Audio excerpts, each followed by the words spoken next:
네, 회개로 세상을 바꿀 수 있을까? 부제로 회개하는 자는 어둠 속에서 빛을 본다.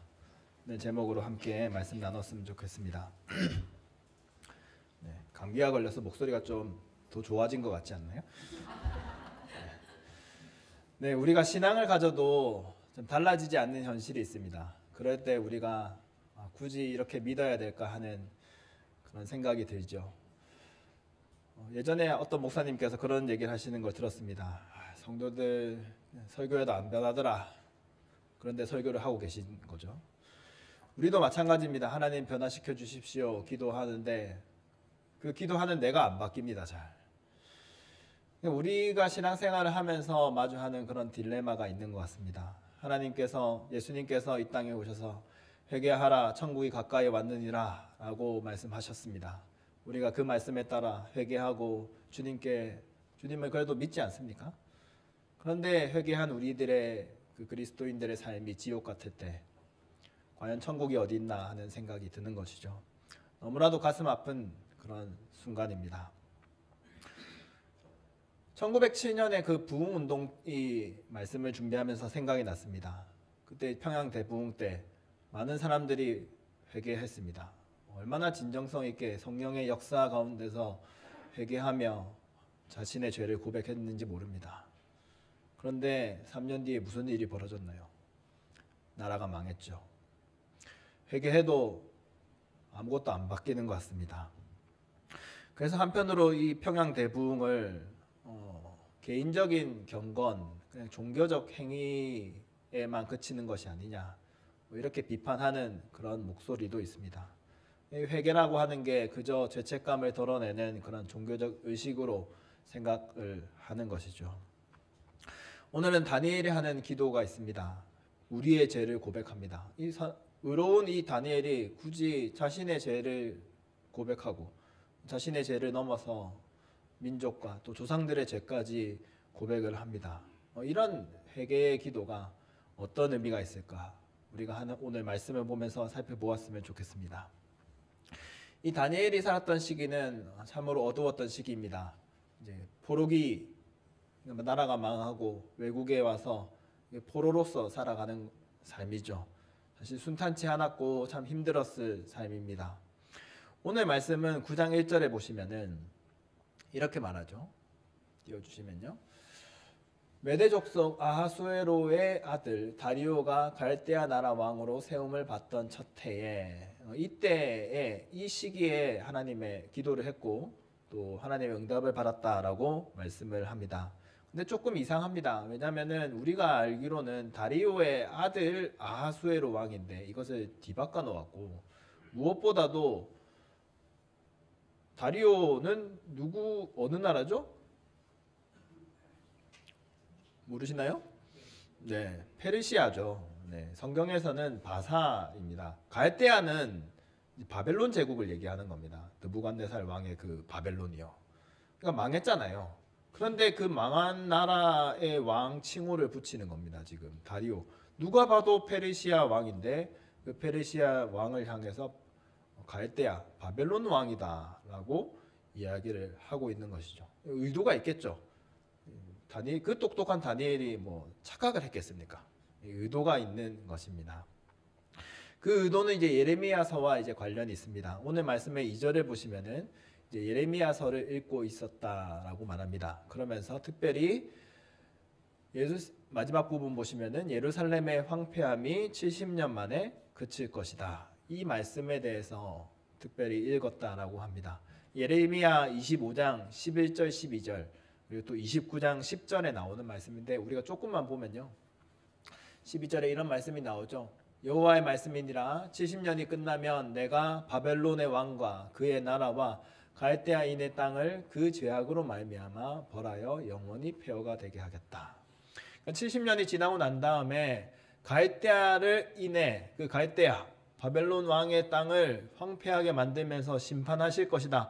그러면서 회복시켜 주실 것이다 라고 하나님께서 말씀을 하셨죠. 이 말씀을 읽었습니다. 그런데 다니엘은 지금 자신의 시대를 어떤 시대로 규정하고 있습니까? 페르시아 시대가 아니라 갈대아 왕으로 규정을 하고 있는 것이죠. 왜 이렇게 적었을까요? 그러니까 성취된 듯하지만 성취되지 않은 현실을 보고 있는 겁니다. 페르시아 왕이 와서 이스라엘 백성들이 유다 땅으로도 돌아갔고 예루살렘의 성전도 세우고 어느 정도 회복되는 듯한 그런 모습도 있습니다. 그러나 다 완전히 회복되지 않은, 여전히 어둡고 여전히 고통받는 이스라엘 백성들의 삶이 있다는 것이죠. 그 시대를 보면서 자신이 읽고 있는 시대를 페르시아 왕, 그러니까 이 예루살렘의 예레미야의 말씀이 다 성취된 시대가 아니라 여전히 바벨론 시대, 여전히 갈대아 왕의 통치를 받는 시대, 여전히 하나님의 징계를 받아서 살고 있는 시대로 지금 묘사를 하고 있는 것이죠. 그러니까 다니엘은 예레미야 말씀을 보면서 감사하는 기도가 아닙니다를 하지 않습니다. 물론 감사하는 마음도 있기는 없는 것이 아니라 회복이 되었다면 감사하겠죠. 하나님 너무나도 감사합니다. 찬양 드립니다. 이런 기도가 나오는 게 더 자연스러울 것 같지만 다니엘은 완전히 회복되지 않은, 여전히 하나님의 징계 속에 있는 자신의 현실, 또 민족의 현실을 두면서 회개할 수밖에 없었던 것이죠. 하나님, 여전히 우리가 하나님의 징계 아래에 있습니다. 우리의 죄를 고백합니다. 라고 하면서 오늘 읽었던 회개하는 기도를 올리고 있습니다. 여러분, 이렇게 의로운 다니엘이 회개하면서 기도하면 하나님께서는 어떻게 응답하셔야겠습니까?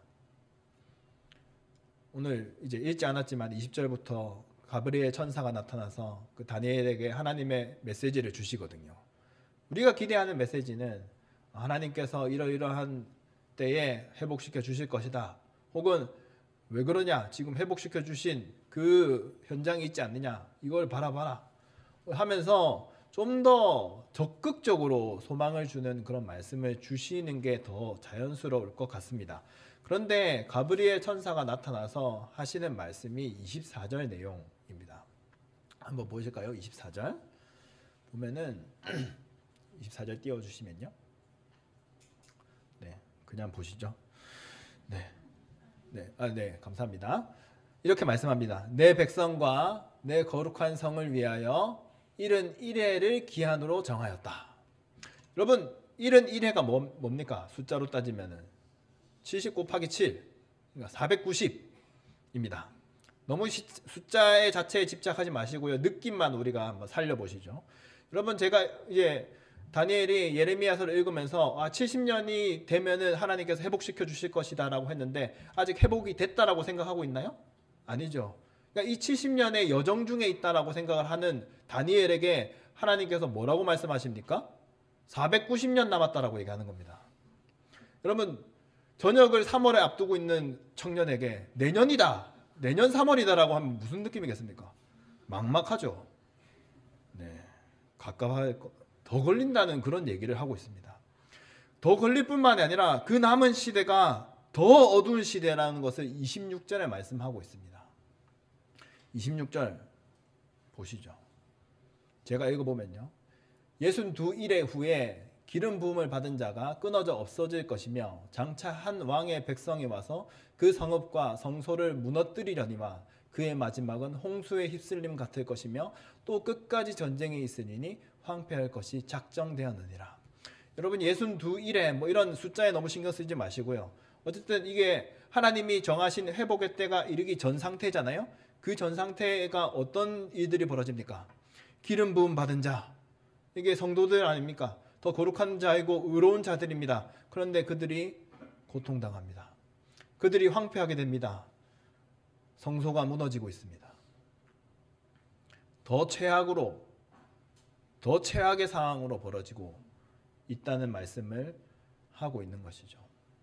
사실 이것이 새로운 것은 아닙니다. 8장에서도 이미 하나님께서는 다 살펴보진 않기는 힘들지만 8장에서도 성전이 황폐하게 되는 것들을 말씀합니다.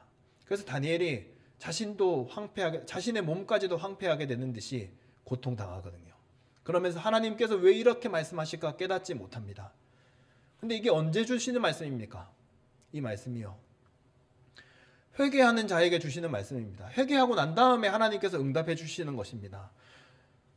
여러분, 이게 이 시대, 어두운 시대에 기도하고 주시는 말씀, 이 맥락을 보면요, 다니엘이 회개하는 게 의미가 있을까 이런 생각이 듭니다. 의인이 간절한 기도를 통해서 하나님께서 적극적으로 아니야 조금만 더 참아 1년 남았어 뭐 2년 남았어 뭐 이렇게만 말씀하시면 좋겠는데 아주 많이 남았다라고 얘기하고 또 더 상황은 안 좋아질 것이라는 얘기를 주로 하시잖아요.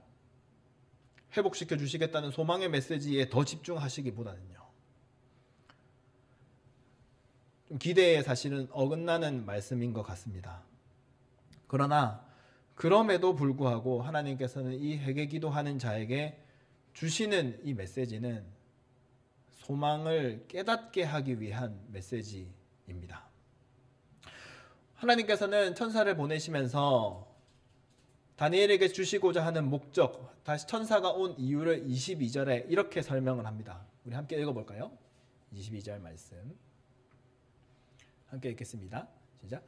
내게 가르치며 내게 말하여 이르되 다니엘아 내가 이제 내게 지혜와 총명을 주려고 왔느니라.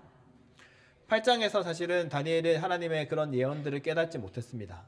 근데 그 깨닫지 못하는 자에게 오늘 다시 찾아오셔서 하나님께서는 뭘 주겠다라고 말씀하시나요? 지혜와 총명을 주시고 있는 겁니다. 이 시대를 이해하고 깨닫게 하는 그런 살아갈 수 있는 지혜를 주신다라고 말씀을 하고 계신 거죠. 무슨 지혜일까요? 막연히 더 나아질 거야 라는 그런 소망이 아니라 언젠간 이루어질 거야 라고 하는 소망만 주는 것이 아니라 현실을 보여주시는 거죠. 앞으로 약속의 때가 더 이뤄지지 않는 것 같은, 왜 계속 이해되지 않는 어둠의 시대가 계속되게 될 것이다 라고 말씀을 하는 겁니다. 그러나 이런 말씀을 통해서 우리가 무엇을 깨달을 수 있을까요? 그것조차도 하나님의 주권 속에 있다는 것이죠. 왜 어두워지지? 그냥 막연히 이렇게 겪다 보면 의문이 들잖아요. 하지만 하나님께서 더 어두워질 것이다 라고 말씀하면서 무엇을 알게 됩니까? 이것조차도 하나님의 주권 속에 있구나. 더 어두워지는 현실조차도 하나님의 통제 안에 있구나. 하나님의 손 안에 있구나 라는 것을 깨닫게 되죠. 그러나 결국 하나님께서 그렇다고 해서 소망의 메시지를 완전히 없이 하는 것은 아닙니다. 때가 되면은 결국에 하나님께서 성취하실 것이라는 거죠. 490의 때가 되면은 회복을 이루신다는 말씀을 하고 계십니다. 그러나 그 때가 우리가 생각하는 것보다 더 길어지기 때문에 우리가 깨달아야 할 진리는 무엇이죠? 지혜는 무엇이죠? 그럼에도 인내하고 기다리면서 하나님을 바라보는 것입니다. 그래서 다니엘 12장 13절은 이렇게 말씀을 합니다. 함께 읽어볼까요? 시작. 너는 가서 마지막을 기다리라. 이는 내가 평안히 쉬다가 끝날에는 내 몫을 누릴 것입니다. 마지막을 기다리라고 하는, 인내하라고 하는 메시지를 우리들에게, 다니엘에게 주시고 또 다니엘에게 이 메시지를 다른 사람들이 깨닫게 하여서 어두운 시대 속에서도 그럼에도 소망을 가질 수 있도록, 인내할 수 있게 해달라고 할 수 있도록 그렇게 그런 지혜를 주고자 하신 것이죠. 사실 오늘 이 말씀의 그림을 전체를 보면은 하나님께서 우리는 소망을 가질 수 있구나 라는 것을 보여주는 그런 그림이 있습니다. 그것은 하나님께서 기도에 즉각적으로 응답하신다는 것입니다. 23절 내용을 보시면요, 제가 읽어보겠습니다. 이렇게 말씀하죠. 곧 내가 기도를 시작할 즈음에 명령이 내렸으므로 이제 내게 알리러 왔느니라. 너는 크게 은총을 입은 자라. 그런즉 너는 이 일을 생각하고 그 환상을 깨달을지니라. 하나님께서 어떻게, 이것은 천사 가브리엘이 얘기하는 것입니다. 하나님의 응답이 언제 임했습니까? 기도를 시작할 즈음이죠. 그러니까 기도 다 마치기 전이라는 거 아닙니까? 긴 9절 19절에 와서 하나님이 응답하는 게 아니라 3, 4절 이미 기도할 때쯤에 응답하시는 하나님의 모습을 보여줍니다.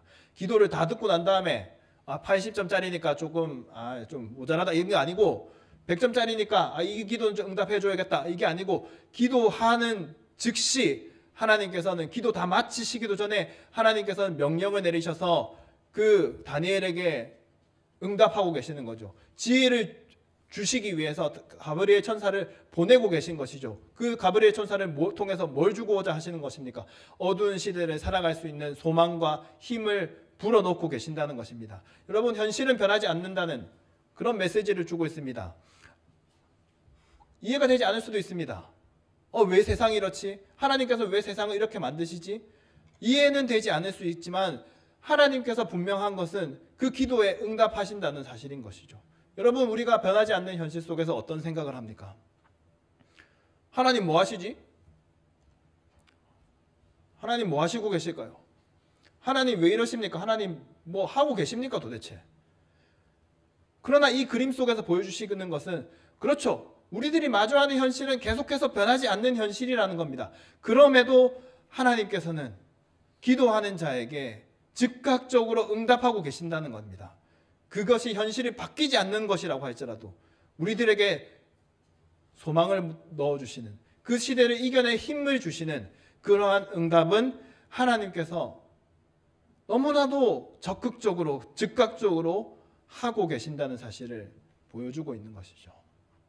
이런 메시지를 통해서 이 다니엘의 회개 기도를 통해 하나님께서는 어두운 시대가 계속되는 그런 성도들에게 소망을 불어넣고 계신 것입니다. 여러분, 이러한 하나님의 응답은 사실은 이 다니엘이 회개 기도했던 맥락과도 일치합니다.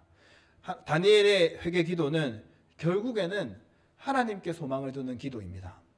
먼저 첫 번째로 7절 내용을 말씀을 보시면 세 번역인데요. 하나님의 주권을 인정을 합니다. 이렇게 고백하죠. 주님께서는 언제나 의로우십니다. 그러나 우리는 오늘처럼 낯뜨거운 수치를 당합니다.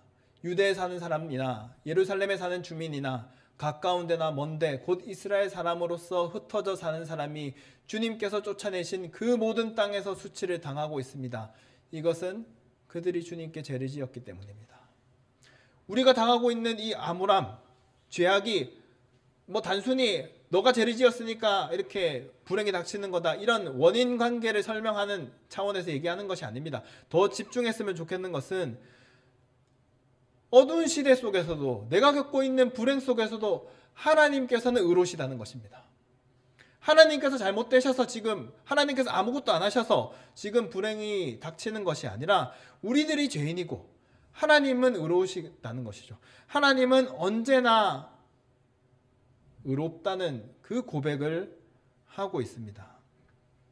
어떤 사람들이 힘든 일이 닥칠 때, 교회가 타락하고 있을 때 어떻게 교회가 이럴 수 있냐라고 하면서 교회를 떠나고 하나님을 저버리는 경우도 있습니다. 그러나 다니엘은 우리가 잘못된 것이지 하나님은 여전히 의로우시다는 고백을 하면서 모든 것이 하나님의 주권 속에 있음을 인정하고 있는 것이죠.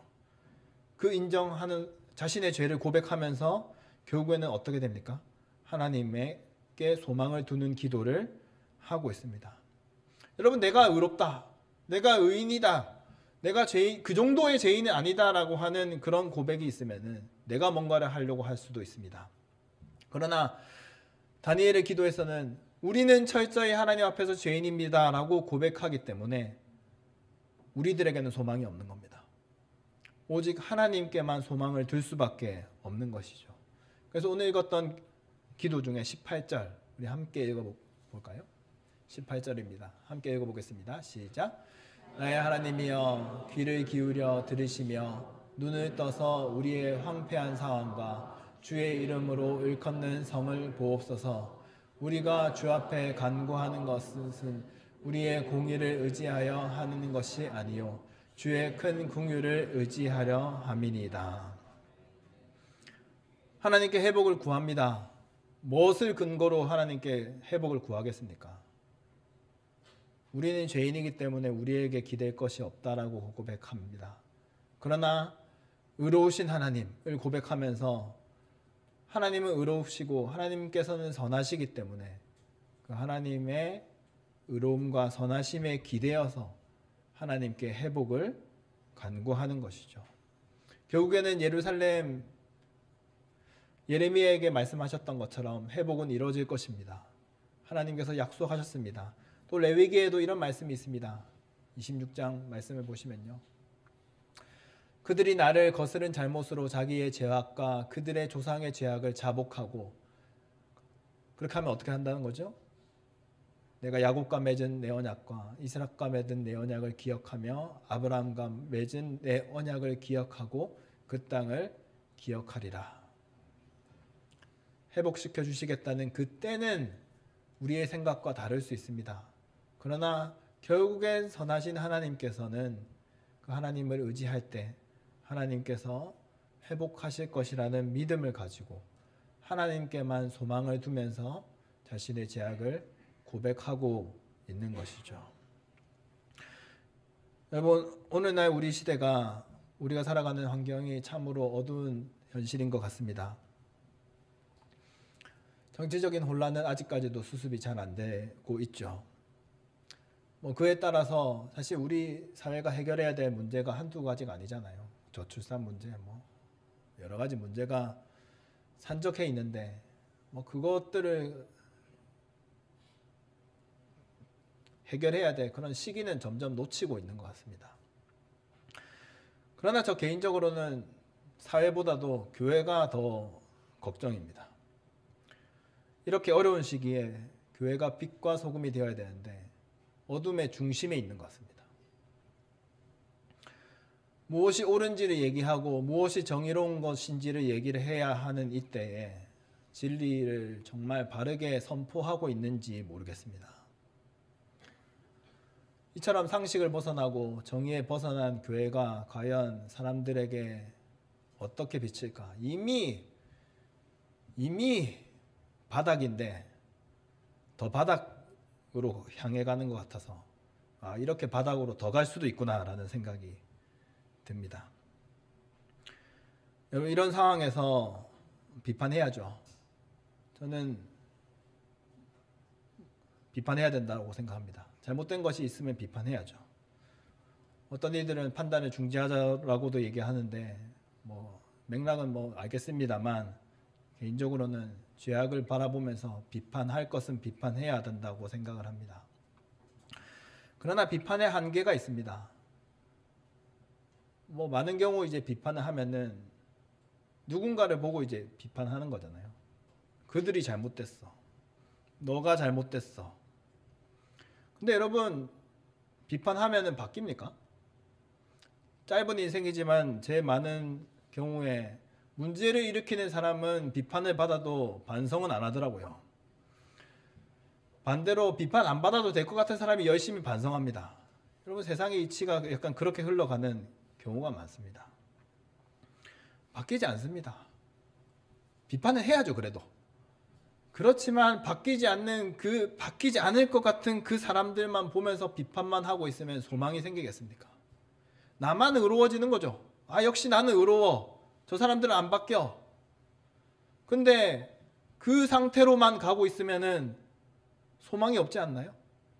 한국 교회를 보면서 존경스럽고 정말 따라야 될 부분들도 계시지만 가끔은 제가 너무 비판적이어서 그런지 모르겠지만 화가 납니다. 왜 저렇게 하시지? 근데 더 그분들만 바라보면은 암울합니다. 안 바뀔 것 같거든요. 제 믿음이 약해서 그런지. 안 바뀔 것 같아요. 근데 아무리 생각해도 그 사람들만 바라보면은 너무 암울한 거예요. 비판해야죠. 하지만 저희는 회개했으면 좋겠습니다. 회개하자고 하는 것이 비판을 안 하자는 것이 아닙니다. 여러분, 회개에는 죄악에 대한 분명한 인식이 있습니다.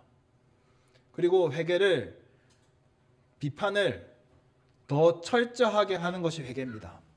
그들만 비판하는 거잖아요. 비판한다고 했을 때 우리가 보통. 그러나 회개는 우리의 공동체를 비판하면서도 동시에 나의 죄악과 우리 공동체의 죄악을 다 함께 광범위하게 바라보면서 회개하고 있습니다. 다니엘은 그렇게 하고 있잖아요.